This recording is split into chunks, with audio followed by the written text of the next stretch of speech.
We're really honored to have Catherine Austin-Fitts from the Solari Report back here on KLA TV.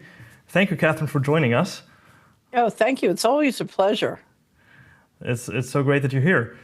Catherine, I mean, we're in times where lots of stuff is going on, but one thing I wanted to ask you first, or where we briefly talked before this interview, was about the chemtrail ban in Tennessee, where you have a house or where you live part-time of the year. How is it chemtrail ban? How did it come about? And I mean, is it real? Are there no chemtrails anymore in Tennessee?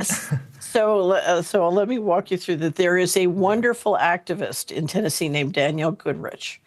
And if you want to get to know about her, we had her on our Financial Rebellion show that we do on CHD TV. And she brought forward, not this session, the session before, a bill to prevent the spraying, the global spraying in Tennessee.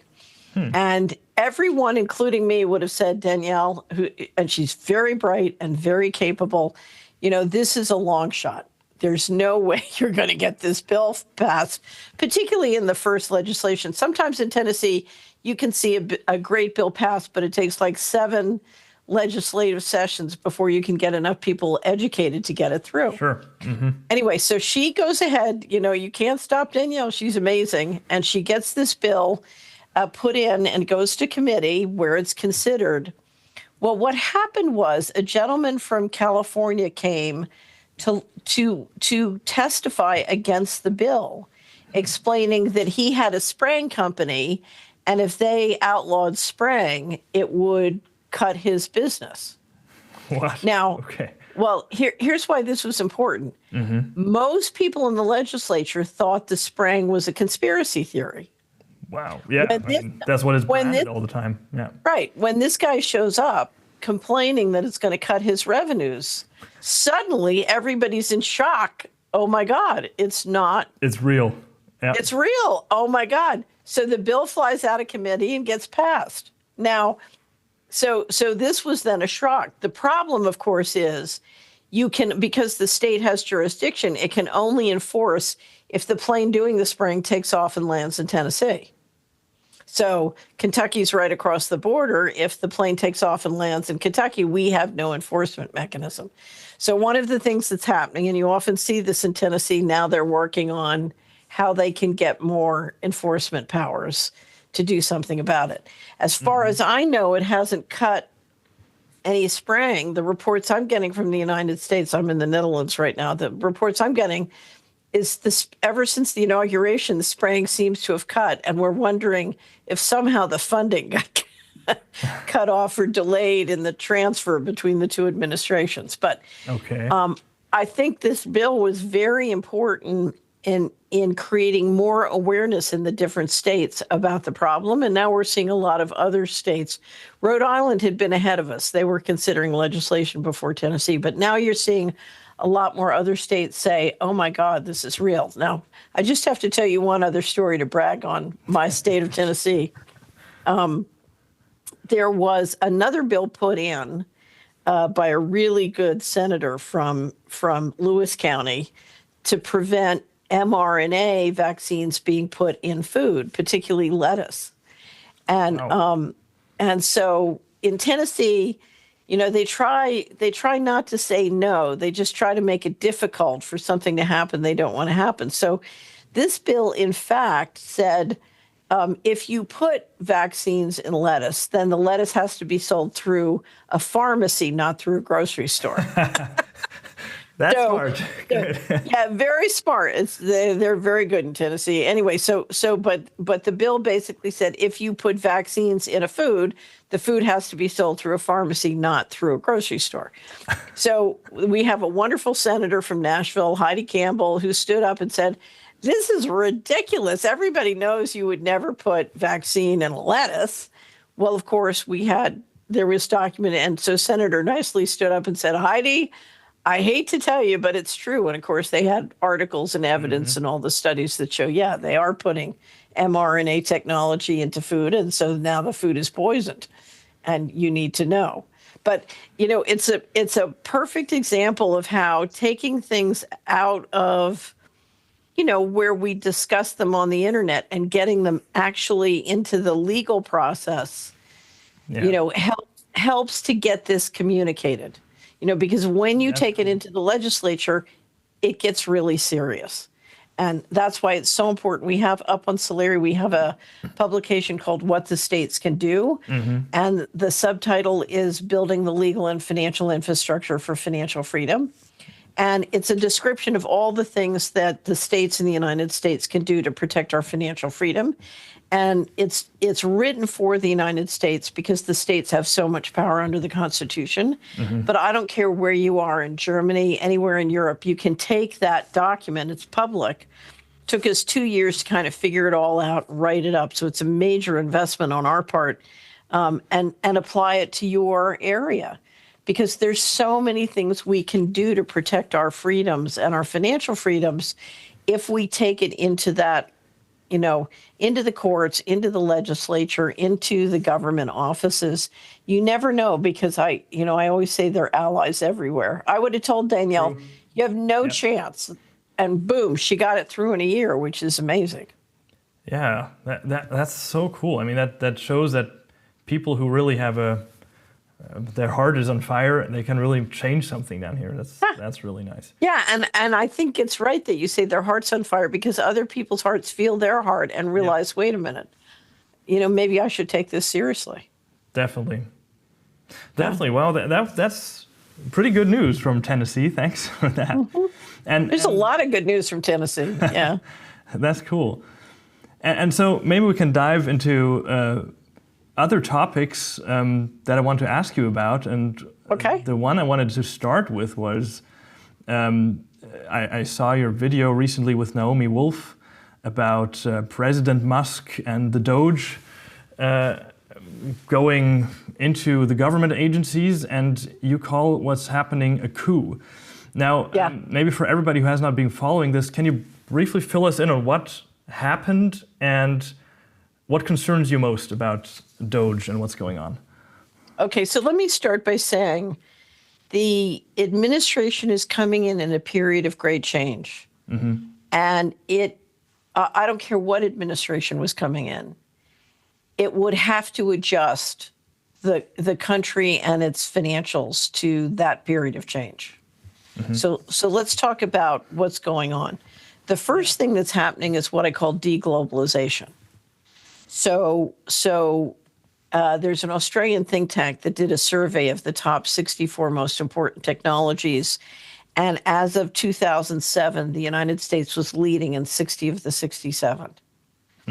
Today, China is leading in 57 of the they're 60 and 64. Today, China is leading in 57 of the 64, and the U.S. is leading in 5. Okay? And part of what is happening is the United States, and this started many years ago, it's not just this administration, is trying to decouple from China, even though U.S. and China are deeply codependent financially and economically. So there's a decoupling going on.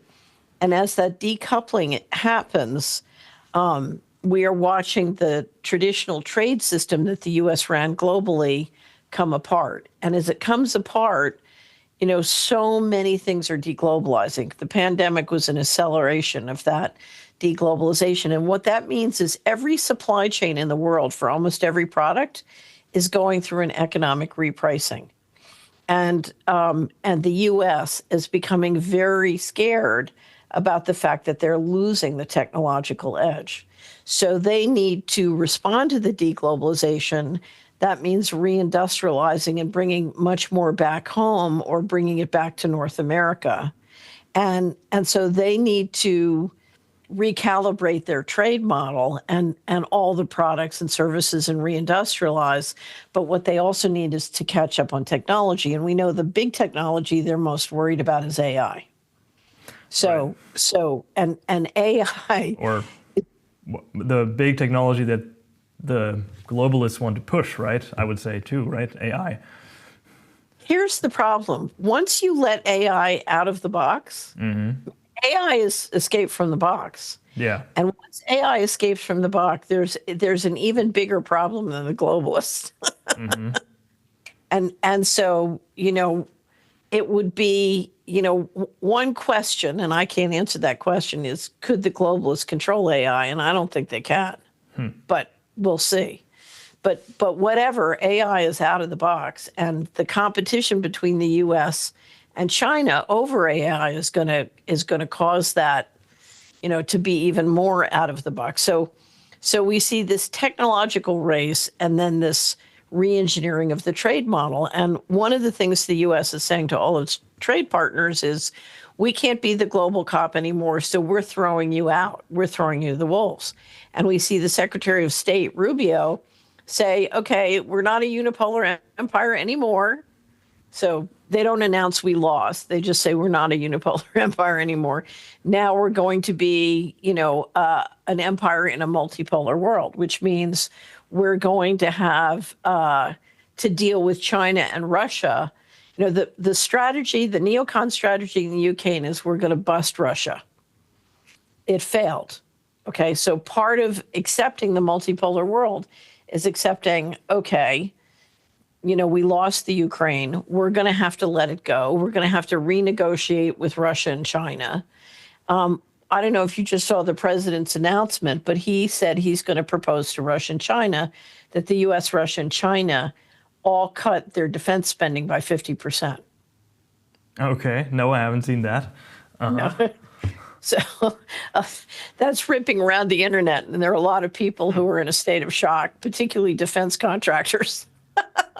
Well, that sounds really positive, to a peace-loving citizen, but it's kind of weird. I hardly can believe that will happen. Well, what the Russians will tell you, the Americans are not agreement capable. Right. Right? Yeah. So if we make that deal, will we keep that deal? Yeah, of course. Right. Of okay. Course. So what we're watching, deglobalization, we're watching the shift to the multipolar world. We're watching the U.S. literally tell its allies it's walking away. I don't know if you saw the faces of the European leaders when J.D. Vance announced the AI will be made in America with American chips, and you will change your regulations so that our AI can have free reign. Did you see his speech? No, I didn't, but I saw he was at this AI summit in Paris, right? That probably was there, right? Yeah. Okay, so we have these various things going on, and that's accelerating change in a radical way that has nothing to do with the leadership in Europe or the United States. Right. But it certainly puts all of the leaders in a position, to have to change and have to do things. And part of the challenge they have is, how are we going to bring our populations along with us? So you're coming into a major election in Germany. How are you going to educate the populations on what's going on and what you need to do about it? I'm reminded of the guy. He used to be, I guess he was head of Luxembourg, then he was head of the EU. He once said, we know what to do. We just don't know how to get elected after we do it. Anyway, so this is putting all the leaders in a comfortable position. Okay, so let's get back to DOGE. What's DOGE doing? The first thing that DOGE is doing is it's saying, okay, the old tools that we needed to run things in the unipolar empire are no longer needed. Instead, we need new tools. And in fact, those tools need to be much more high tech, and they need to centralize and give us much more control. So we're going from a more covert and invisible financial control to a much more high tech and much uglier kind of control. So when you listen to DOGE, they're talking about, aren't we once wonderful? We're canceling the old corruption.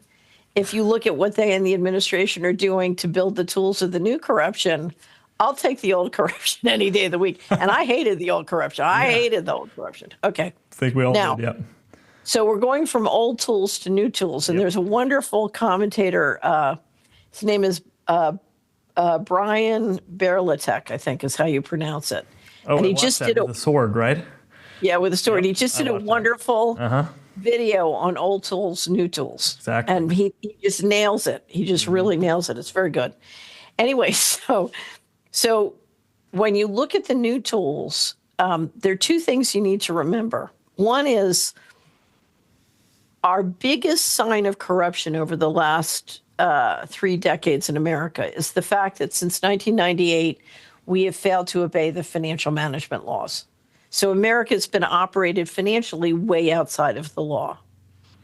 During that period, as of 2015, 21 trillion had gone missing from the U.S. government. And the reason we only know up until 2015 is in 2018, the Trump administration instituted a new policy called FASB 56, FASAB 56. And that policy allowed the U.S. government by administrative order to keep secret books.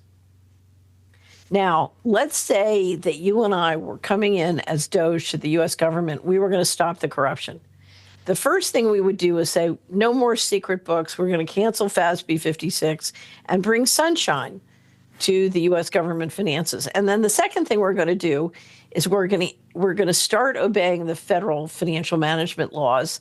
And part of that is we're going to go over and audit the Pentagon and the Treasury and the Department of Housing and Urban Development, and the New York Fed accounts for those agencies, those 3 agencies in the U.S. government. We're not going to audit the New York Fed. We're going to audit the Treasury and HUD and DOD accounts at the New York Fed and see how much money they've been sending to the BIS and central banks and other people around the world, including the Clinton Foundation and the Gates Foundation. And we're going to find that 21 trillion, and we're going to assert ownership of those assets, right? Did they say that? Guess not. No, they didn't mention FASB 56. They left that in place. USAID. So that's a little bit like you're not going to deal with a tank rolling down the street. You're going to take out a pea shooter and hit a bottle cap. I mean, it's just a joke. Okay, not to say that it feels like a joke to the people who are getting their money cut off, but right. What you're doing is you're canceling the old tools and you're putting into place new tools. Now let's look at the new control grid they're doing. Mm-hmm. So the control grid needs a couple things to happen. The first thing it needs is a digital ID, and we're seeing enormous pressure at the federal and state level to push digital IDs, okay?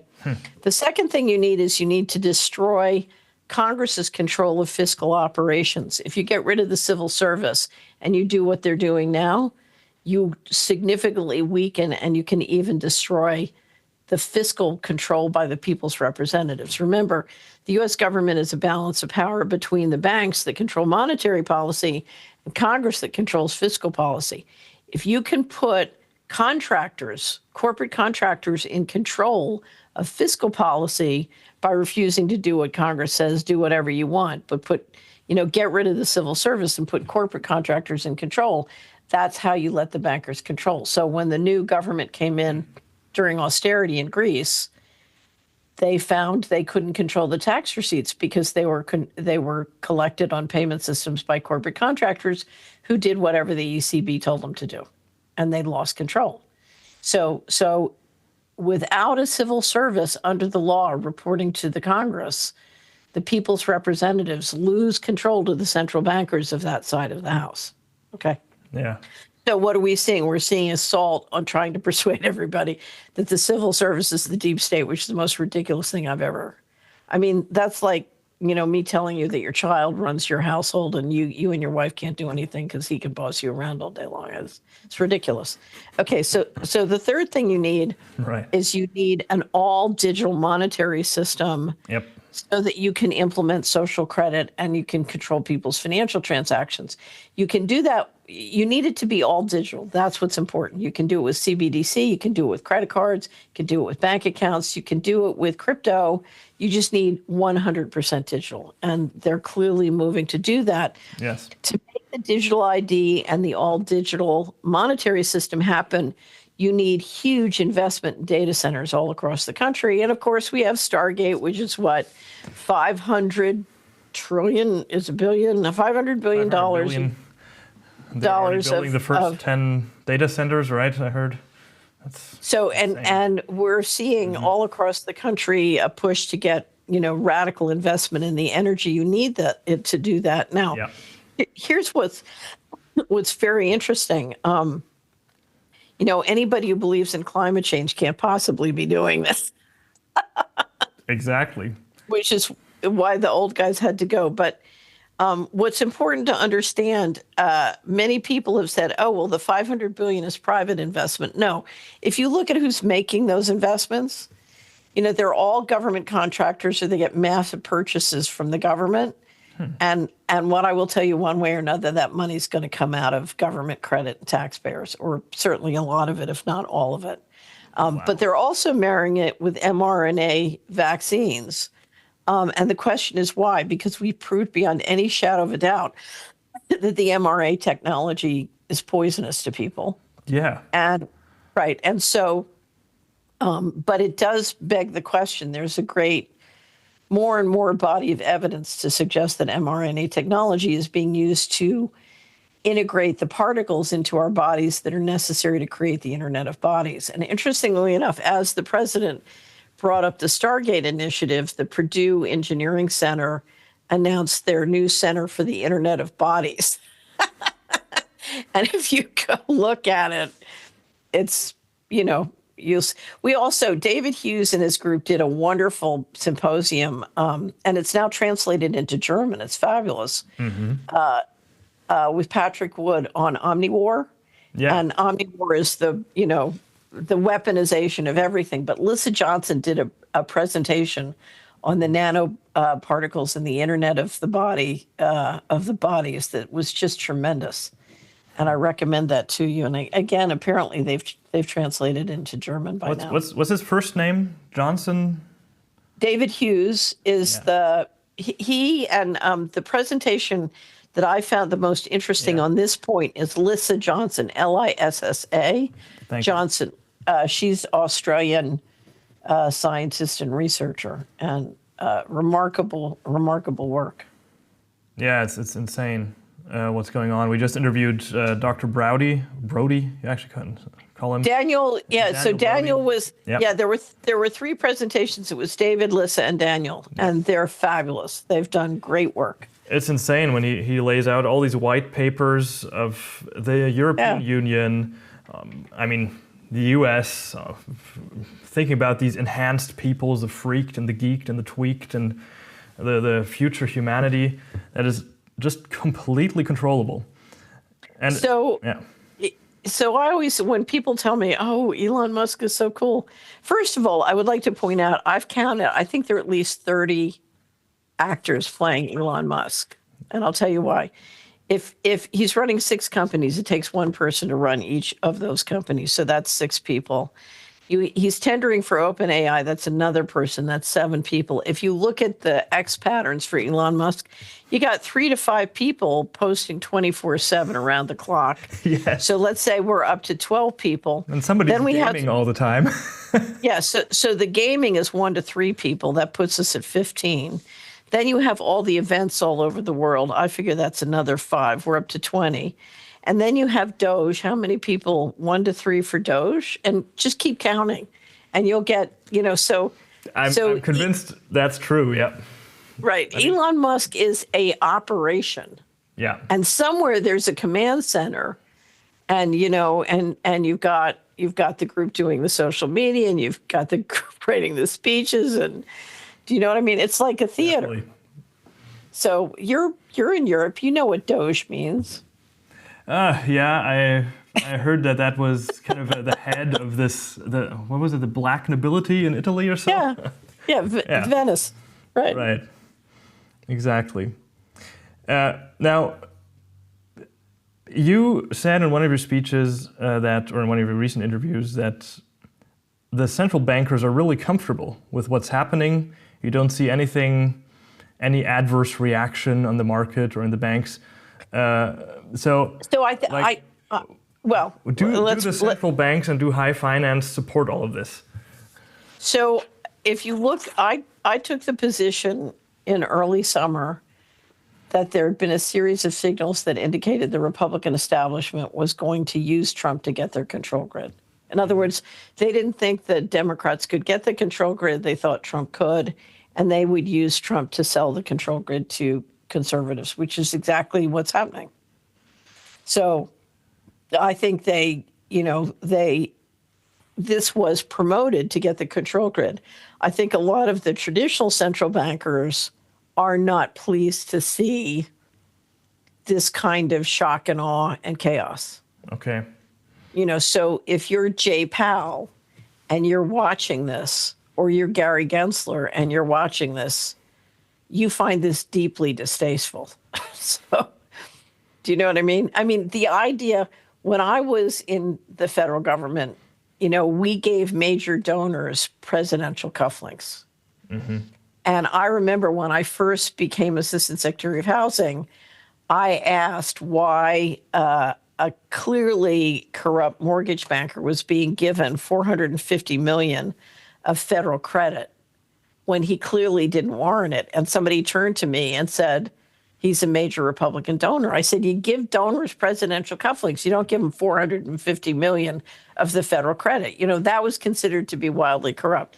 The fact that you would give your largest donor immediate access to the Treasury payment systems and data, I mean, that takes it to a whole new level. Yes. Because that's worth a lot more than $450 million. I mean, you're giving him all the data to his competitors, right? Yep. Right. I mean, if you had given, how much did he give? 250 to 270, somewhere around there. I mean, that's cheap at any price. And if you look at all the agencies that were investigating one of Musk's companies before this started, there's clear sort of indication that, people have been fired, or those investigations are stopped, or those rules have been changed. I would say, whatever he gave, let's just pick a number, 250 million. That's the best investment he's ever made.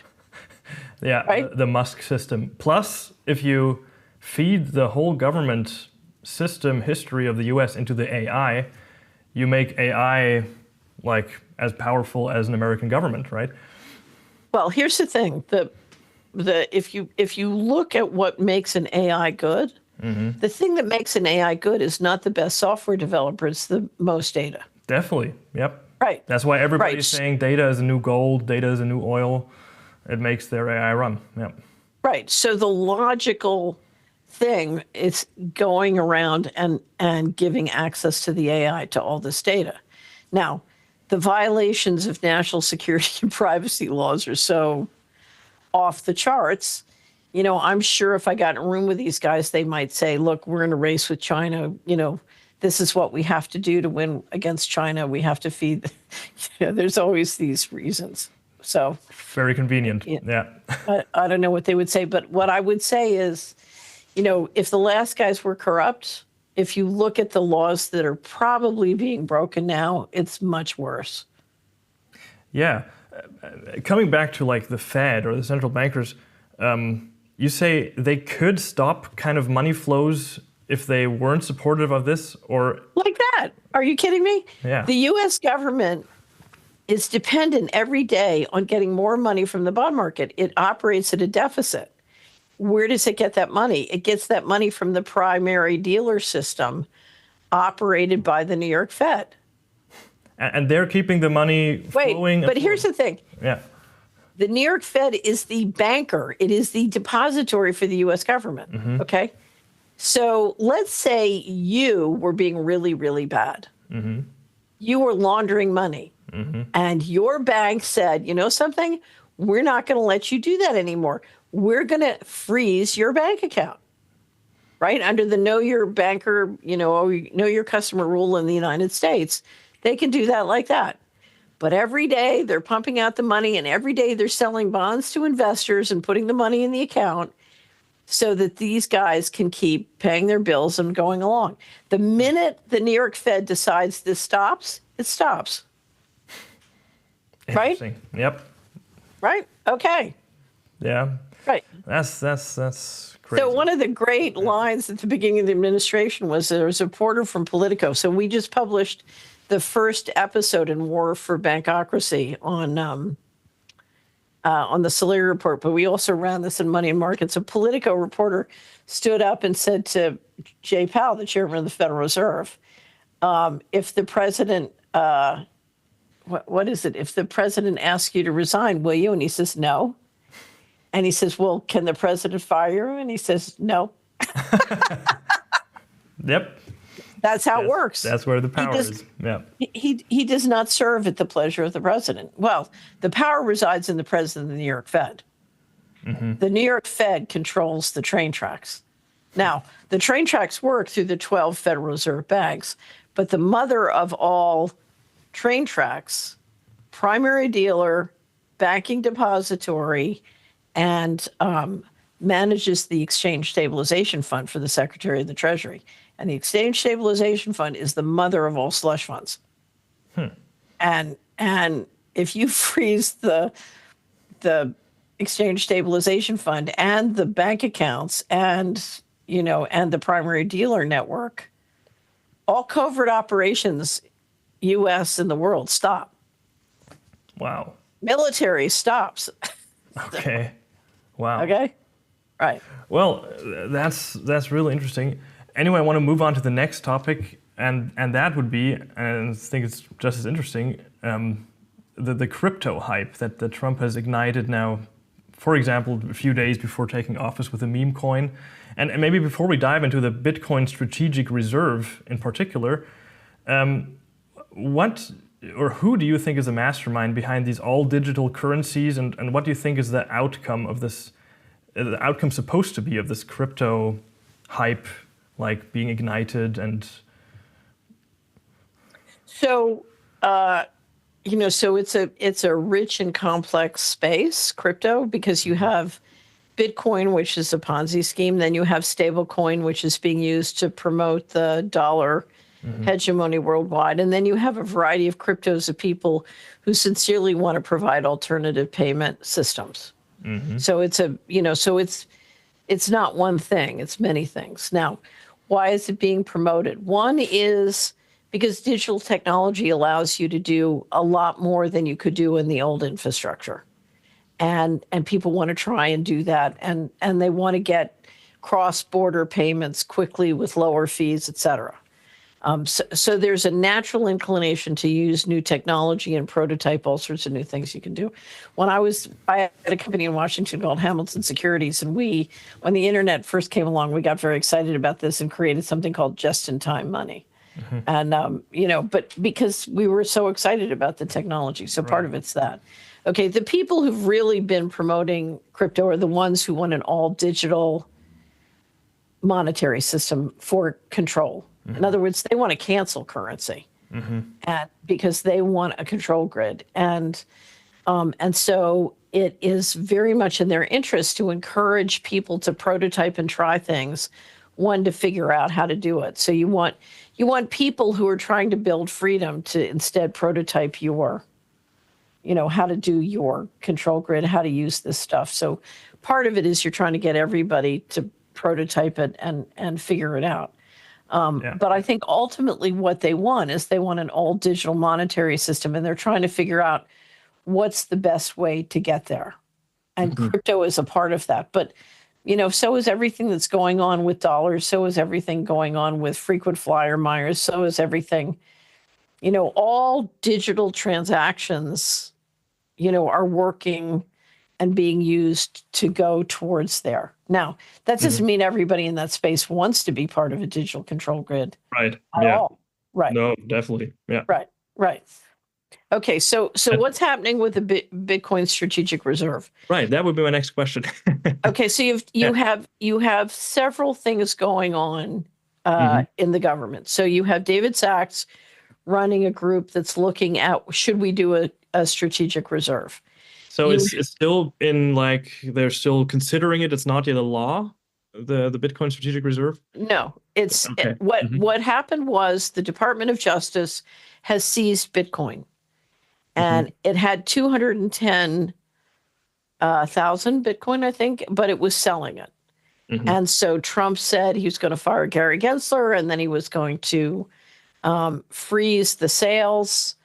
And he was proposing to move it over to Treasury. But now what he said is he's brought Sachs in as the crypto and AI czar. And he said to Sachs, okay, figure out what we should do here. Now, then he's taken the Secretary of Treasury and the Secretary of Commerce, Lutnick, who's not yet confirmed, and put them in charge of figuring out a sovereign wealth fund, which he's created by executive order. So you got the crypto committee, if you will, because Sachs is bringing in, I think, an advisory board of people, and then you've got the sovereign wealth fund team. And here's where I think they're headed. You also have an effort to persuade the states to start to mandate purchases of Bitcoin. Now, if you look at Bitcoin, there is no reason why any government would ever buy Bitcoin. And that is because if you look at all the arguments that say it protects you against inflation, they're just not true. One, the 21 million limit is not hard. And two, we know there's inflation bugs. Not to mention the ETFs don't have to be fully collateralized. You have no idea the games that could go on there.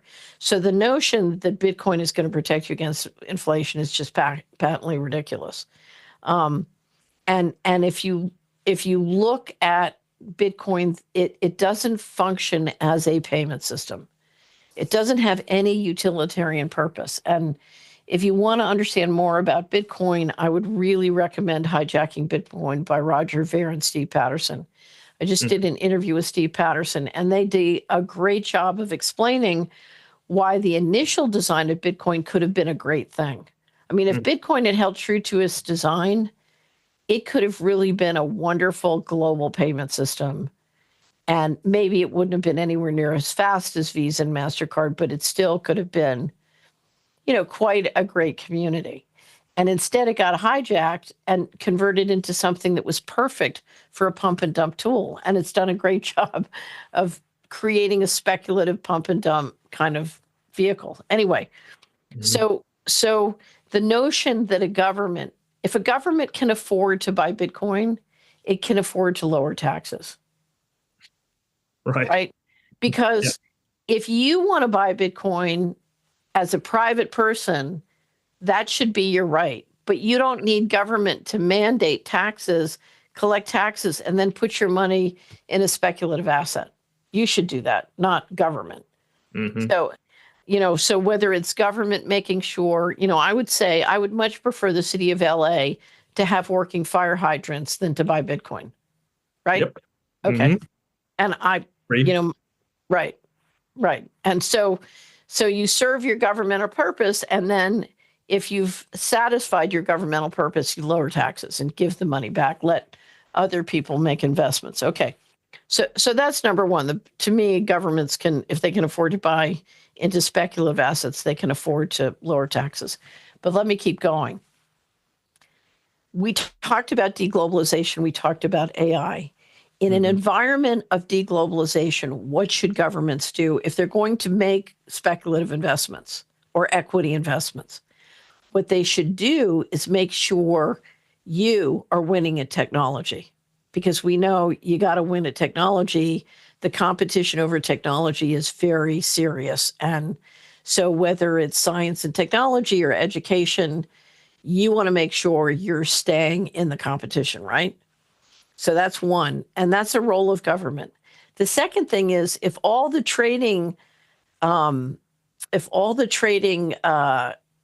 economics are being thrown up in the air, you need to seriously transition your economy to do, whether it's imports, exports, or doing more resilient, self-sufficient for yourself.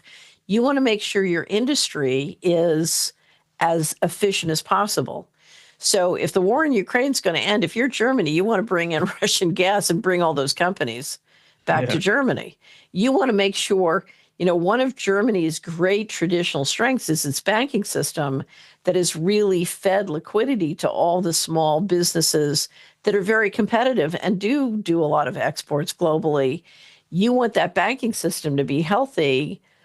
You need to put in your money and making sure that the liquidity is getting to the small business enterprises as opposed to putting it in digital assets. So, it doesn't make sense. So looking at that the other way around, if you put it into these Bitcoin or whatever speculative assets, then you're taking away from the small companies and the people, basically, right? So you're taking stuff away from the economic muscle and putting it into economic sugar on the theory that you can catch the wave right. Now, the reason Bitcoin works as an investment is in a pump and dump, you have to bring in a new wave of investors, right? And the problem with Bitcoin, you have about 2% of the last time I looked, you have about 2% of the holders who have about 70% of the Bitcoin. They have huge positions. They have no way of getting out unless you bring in a whole new wave. If they try to get out now, they drive the price way, way down. So their positions are highly illiquid. How do they get out? Well, the way you get out, especially if you can make it secret and tax-free, is you mandate government purchases and you sell into government. Now, government's the last investor in the Ponzi scheme because there's no one else to bring in, right? Right. Right. But if you let me mandate purchases of Jell-O, I can run the price of Jell-O or Silly Putty up to the moon, right? Anybody can do that. That's just a financial play. But if you can talk governments with enough political contributions, because remember, you've got the price pumped high, that's the basis of big political contributions. And we saw in the presidential campaign in the US, crypto was the biggest source of political contributions. So you buy enough governments, you get them to mandate purchases. Where's that money going to come from? It's going to come from taxpayers, but it's going to come from their retirement savings, because that's what when government issues bonds and borrows money, that's what it's doing. So it's taxpayers' money or their retirement savings. Once you finish mandating, what can the guys who have the 2% that's now, 70% of the Bitcoin? Well, they can swap Bitcoin for land. Yep. What does government own? So Howard Lutnick, the Secretary of Commerce, has said the U.S. government has 500 trillion of land and mineral resources, 500 trillion. If you can get Bitcoin high enough, you can swap for that land. And we've seen some of the trial balloons proposing that if you swap for real estate, it's tax-free. And since their cost basis is very low, what a steal, right? So you want to get out of the unreal and you want to get the real. At the expense of the muscle, as you say, of all of us. Right. It's at the expense of whole nations, basically, right? Right. Whether it's owning our land or investing in our young people and making sure they have the kind of technological skills we need them to have, or repricing how to be competitive globally in changing trading economics. There are multiple areas we need to invest to build our muscle. And putting it. So my attitude is, if your government, if the German government wants to own digital assets, have them create some and they can buy that. Right? Right? No, or your, Hesse or Bavaria can create a community currency and they can buy that. And then you have more liquidity globally to invest in the entrepreneurial changes that need to be made. If you want digital assets, just make them yourself. Right. Right? What? Why do you have to buy them from somebody overseas? That's crazy. Right. And speaking of this land grab, I think that's really interesting, because this whole, I saw the natural assets companies were being proposed at the New York Stock Exchange. I saw they turned them down or are considering it still. But I wanted to ask you this. No, what happened was, I'll tell you what happened. Sure. What happened was a very brilliant and courageous treasurer, the treasurer of Utah, led a group of conservative treasurers, and then the AGs came in too. And you had, I think, many treasurers, and then I think it was 26 AGs who started campaigning and hooked up with some very good people in Congress. And you had this beautiful alignment of some congressional members and the conservative state treasurers and AGs. And finally, what happened was it turned into such a roar that the Gary Gensler, head of the SEC, shut it down and just said, we're pulling the rule. And it was a remarkable, it just goes to show you, get off the couch and start fighting, because you never know what will happen. When the treasurer of Utah started to do that, everybody thought it was hopeless, but look what happened. Like with the chemtrails in Tennessee. Except when Danielle did that, and that's why I keep telling everybody, if you see all the great things that have happened, for freedom in the last 2 years, Mm-hmm. It always looks hopeless, and we always hear that it's hopeless, and then Yeah. it works. And that's why you just never know. You have to keep pushing. What a It's, beautiful message. Yeah. yeah, it's, it's funny. If you go to what the states can do, we have a very detailed PTF, and it's all the different ideas. Mm-hmm. And one of the ideas we most promote is using cash. Mm-hmm. And people always tell me, oh, that will never work. Cash is over. It's going away. And yet, what I'm seeing in many different places is cash is rising because people are realizing, oh, they want me off of cash so they can control me. And so the more they use cash, I had one subscriber call me not that long ago, and she said, "You're not going to believe this. I was on the phone. I've been trying to order new checks." And she said, I haven't been able to get through the company. The number's busy, busy, busy. I finally got through after 3 days, and I was very frustrated. I said, "What in the world is going on?" And the woman said, "You're not going to believe it. Since last October, the check ordering has gone off the roof. We're all working overtime. We're training new people, and we can't keep up. It's just unbelievable." And she said, "Well, what's going on?" And she said, "I don't know, but we have so many orders from young people. And the reason it's so time consuming is they've never used checks. So we have to explain to them how to use checks, but they've figured out, oh, I want to use checks." And I think isn't that, if you ask me, that's also due to your great work and all these people who are educating people on freedom, Right. and financial freedom, and what it takes to stay independent and free Right. from tyrants who want to enslave us, right? So Plant a seed all our every day. viewers, check Yeah. out Lara Report. It's really important work that you're doing. Okay, well, I appreciate it because I want to be free, and I figured out a long time ago. That's why I left Washington. I couldn't be free unless everybody was, and that did seem like an overwhelming task, but you never know. That's also a really good sentence. That's what we believe in too here at KLA. We can't be free unless everybody is, right? Right. We're in this together, and yeah, what a nice message. Yeah, what a great group of people to hang out with. Right. I'm telling you, the caliber of person you hang out with on this side is it's amazing. Definitely. Definitely.